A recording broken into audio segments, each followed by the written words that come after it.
Welcome, my favorite federal employee. We're glad that you found our channel. My name is Andrew McNair, son of a CSRS employee and founder of SWAN Capital, Sleep Well at Night Capital. And that's a total wealth management company where we have a CPA, estate planning attorney, and financial planners serving retiring federal employees just like you every day.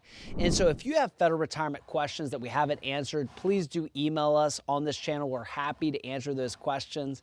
And one of the big questions that came in is if you have $300,000 in your TSP, are you financially able to retire now? Maybe you have a little less than you wanted to, maybe you have a little bit more, but this episode is for you, and that question is probably on a lot of people's minds. Boy, and you said it. People get questions. So if you have one, make sure that you're clicking the link below and getting that question in, because you might show up right here. So, Andrew, why is 300,000 such a common amount and question for federal employees thinking about retirement? Yeah, I mean, I've seen variations of this, like, do I need $1 million in my TSP? And we use these round numbers because you often see it in articles and headlines, but it makes people nervous when they compare it to the $1 million or $2 million that they see that they need to have. But for federal employees, TSP is not your whole story towards retirement, and your situation is oftentimes different than your neighbor and your counterparts who are not federal employees. You have your pension and your Social Security, which are three legs of that stool that other people are riding a pogo stick and don't have. Yeah, I don't want a pogo stick, believe me. All right, so how big of a role does the pension play in, the equation of our retirement? Yeah, it's a huge role. I mean, you're talking guaranteed income that is backed by the federal government, that does have a cost of living adjustment attributed to it, that has had an average cost of living adjustment that hasn't kept pace with inflation perfectly, but has been very helpful. And so for many federal employees, a FERS pension is worth $650,000 or more in today's dollars to create the equivalent type of pension. You would have to have that privately somewhere between $600,000 and $1 million for many of the federal employees that we meet with every day. And that provides stability that oftentimes the private sector retirees don't have. Mm. I know you like to walk through things with people here on this YouTube channel, so let's do that. Let's walk through the example of $300,000. How do you calculate retirement income with that? Yeah, so let's start with your FERS pension. Let's say that is $2,000 net to you, and your Social Security is going to be $1,500 net. Well, that's $3,500 per month before touching your TSP. Then let's say you apply because you read on Money Magazine the 4% rule to the TSP. Well, $300,000 at 4% is $12,000 a year or $1,000 a month. After taxes, maybe $800 net per month, totaling about $4,300 a month. So that is what that retiree from the federal government is going to receive from their TSP, their pension, and their Social Security. Boy, if William Bingham had only monetized that 4% rule that he wrote about back in the 90s, Exactly, his heirs right? would be paid for the rest of their life. All right, so there's always risk, but what are risks that we could make with $4,300 a month not being enough? Yeah, at first glance, you might think $4,300 a month, that might be enough where you live in the United States. In other areas, that's not going to do it. And the thing I would tell you, regardless of where you live, if you live in West Virginia or if you live in San Francisco, what you need to understand is no matter where you go, you're going to have inflation eating away at your purchasing power. And so you have to be concerned about inflation. Number two, you have to have some concern for healthcare costs that are rising faster than Social Security cost of living adjustments and the COLA on your FERS pension. And we've seen this. FEHB is increasing faster than your FERS pension. And so unexpected expenses like home repairs, because your rug that you bought for retirement is not going to stay in the living room, one, in style, and two, not going to stay put together over time. So you have to replace things over time.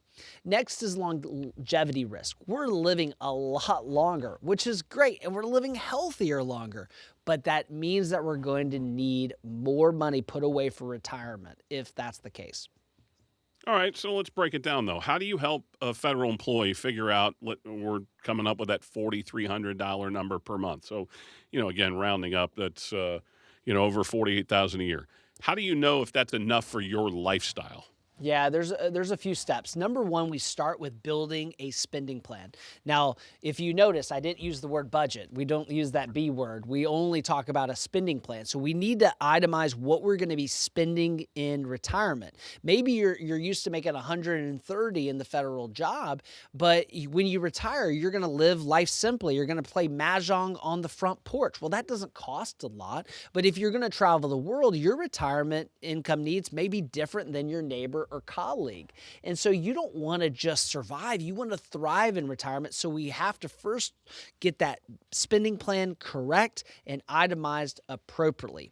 Number two, what we want to do is make sure that we compare our take-home pay today versus the estimated retirement net income we'll have.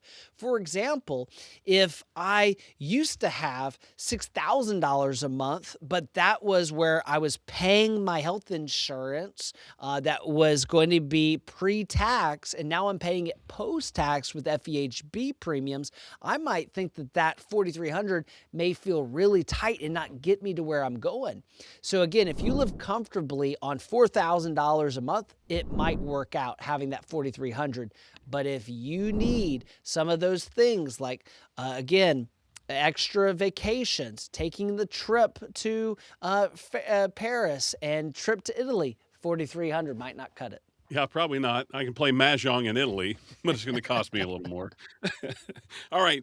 So, should federal employees with $300,000, they see, hey, I've got $300,000 in my account. Should they ever retire early? Here's a nice blanket statement for your question. Yeah, I mean, if the math works, absolutely. I do believe that life is short at its longest. And if you go through a financial planning exercise, which again, you shouldn't do this on the back of a bar napkin, you shouldn't rely on a spreadsheet, but use financial planning software that we have and other financial professionals do, is map out and find out what your sleep number is. What is that percentage likelihood that we would not run out of money? I want to know that it's 98%, that there's a 98% likelihood that that $300,000 is going to get me to the finish line and past that finish line in retirement. Because if you think of retirement just as some 10-year sprint and it becomes a 30-year marathon, you do not want to run out of energy or money at the end of the race. Next is many think they'll just make it work. I don't know about you, but I don't want to be in that position where I've worked for the federal government for all these years and I have to go, bag groceries at Kroger's or Publix because I have to. It's okay if I want to and I want to get out of the house, but retirement is often permanent. You're going to be permanently unemployed. And again, I don't know how your government resume is going to go to the next job, especially if you go back to work 10 or 15 years after not having been in work and leaving that workforce. So we do encourage caution. You don't want to go back to work after retiring. Yeah, that's not always the way you want to go about it. All right, we mentioned the 4% rule earlier. It was created by an actual rocket scientist, William Bengen, and so many people have harnessed it over the years. He wrote it in the 90s, and people still hold on to it today. So where does the 4% rule come into play? And it's great. I mean, a financial planner, rocket science, but at the end of the day, an economist and statistician will show you that if you follow the 4% rule as gospel, you could run into some real situations with reverse dollar cost averaging, or what we call dollar cost ravaging, because it's meant to be a guideline, not a guarantee. If you're making 9% in the TSP because you're invested in the C fund, but you run into 2000, 2001, 2002, that 4% rule starts to break down really quickly because you're eating into your principal and it won't recover. Even though it might average a 9% return, the volatility will eat away at your retirement. So again, don't count on markets cooperating with you during those downturns, especially early in retirement, can derail that retirement. So that's why when we run those retirement planning scenarios, we run it through multiple scenarios, not just hopefully everything's going to work out, and not just with one number called the 4% rule. So let's say I'm a federal employee. I want the first step And here as we're thinking about this, what's the first step? Someone with $300,000 in their TSP, what should they do before retiring? Yeah. Number one is get your pension estimate from HR, from the GRB website. Make sure that you have an accurate pension estimate, or work with our team and we'll produce for you a personalized federal benefit report that shows you your pension.